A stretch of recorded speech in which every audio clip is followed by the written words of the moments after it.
All your favorite wrestling shows rolled into one.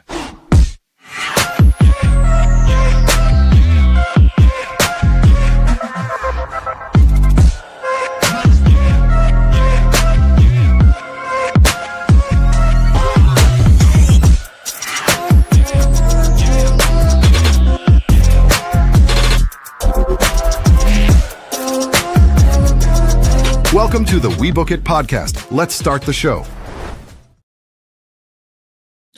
Welcome in, everybody, to the Friday night Smackdown Lowdown, Hoedown, Modown, Toedown, Whoa now, flip it up and down, bring it around, smack it up and down, bring in the sound.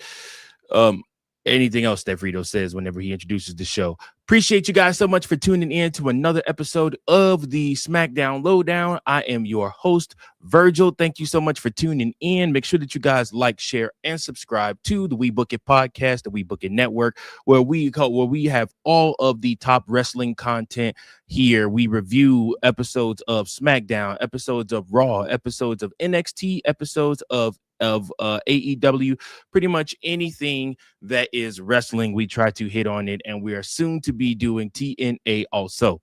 Now, with that being said, you guys, if you missed the SmackDown from last night, sorry the show's coming out a little bit late. Like I said, I had things to do, and Fritos has family in town because he is having his diaper party for his baby girl. So I'm standing in for him today.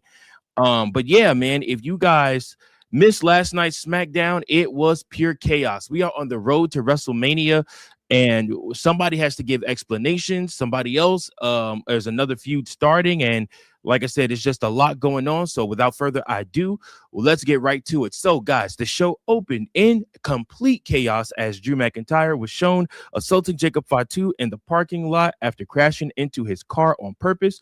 McIntyre eventually made his way into the arena and ranted on the mic until Nick Aldis came out and yelled at him. Fatu made his way to the ring past security and went right after Drew. They fought all around the ring as the Samoan Werewolf tried to get his revenge, his pound of flesh, as they have it. And security tried to drag him away, but Fatu freed himself and put McIntyre through the announce table with a big splash. This was a great way to open the show. Obviously, like I said, these two are headed towards a match at Mania. Jacob Fatu still has not necessarily revealed or hasn't been said per se that it was Drew McIntyre that took him out months ago, but it's to be assumed by all of us until we hear otherwise that it was Jacob Fatu that took out it was Drew McIntyre that took out Jacob Fatu months ago. So the feud between Fatu and McIntyre is feeling super intense heading into Mania season. So even without the title, the storyline feels like one of the most important on the SmackDown brand heading into WrestleMania. So a great way to start the show. Next up, after that, we get the MFTs putting their tag team titles on the line against Damian Priest and R-Truth. Now, one thing you're going to hear from the We Book It boys on tomorrow's episode is you're going to hear a lot of ranting and raving about these teams that just end up getting put together on the fly, and how some of us on the We Book It staff hate that, while others of us don't really necessarily mind it. But anyways, this is what ended up happening. So the men's tag team title match was up first with R-Truth and Damian Priest challenging Tama Tonga and JC Mateo. The rest of the MFTs were at ringside with the Wyatt's lantern still in their possession. When that happened, the Archer of Infinity took a lot of damage throughout the commercial break, but he began making a headway and a comeback once the show was back on. The match itself was, nothing to write home about, relatively average at best. But at the same time, it just goes to show you how the SmackDown tag team division has fallen off in the past 6 months. Again, where are the Motor City Machine Guns?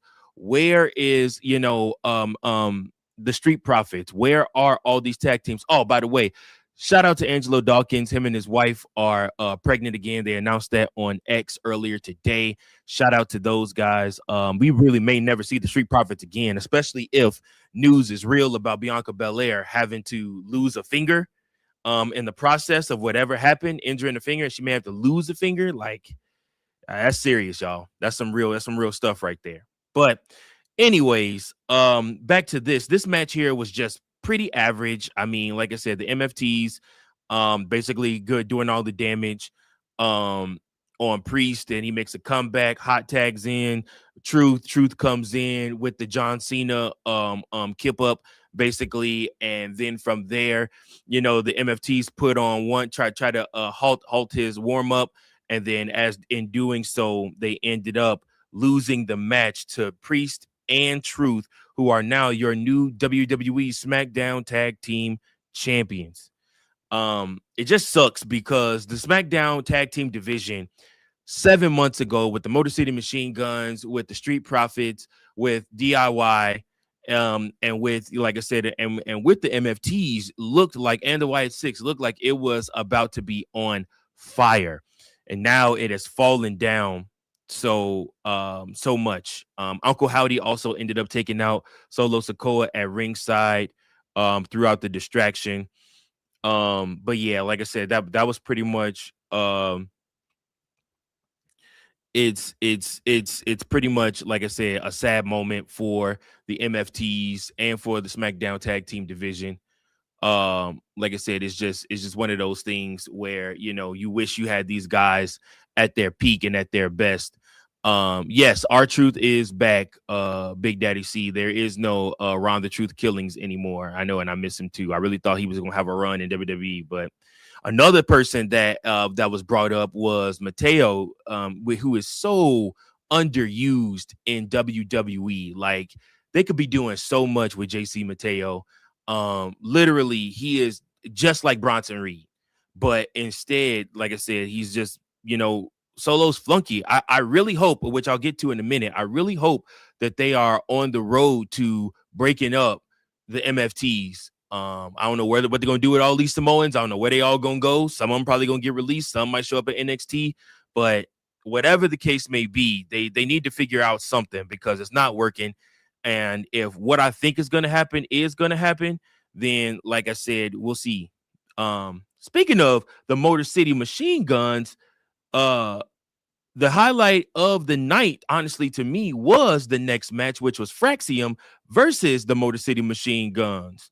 So the tag team division continued to be highlighted in the second match with Nathan Frazier and Axiom taking on Chris Sabin and Alex Shelley.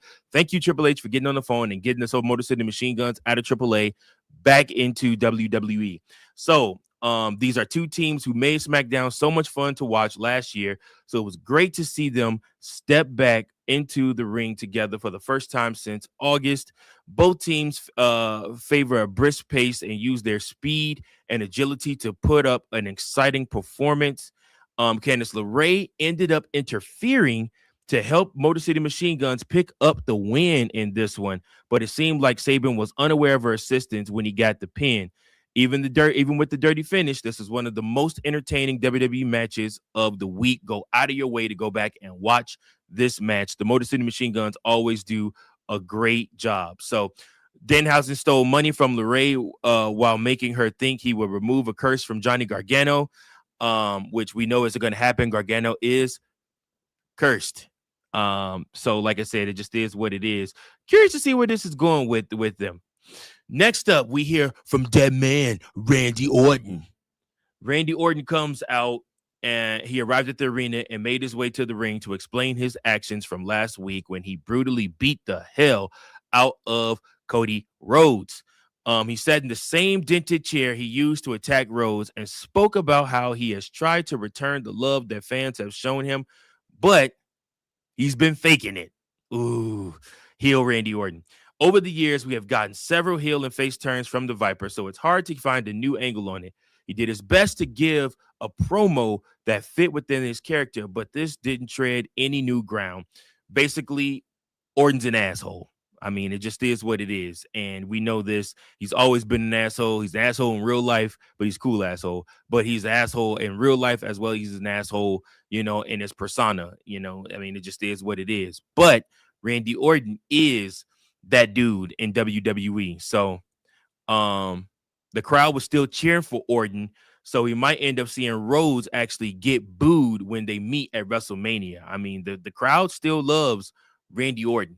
I mean, and we've been clamoring for 09 heel Orton for a very, very long time. So I'm also excited the fact that Randy Orton is back to being who he's supposed to be.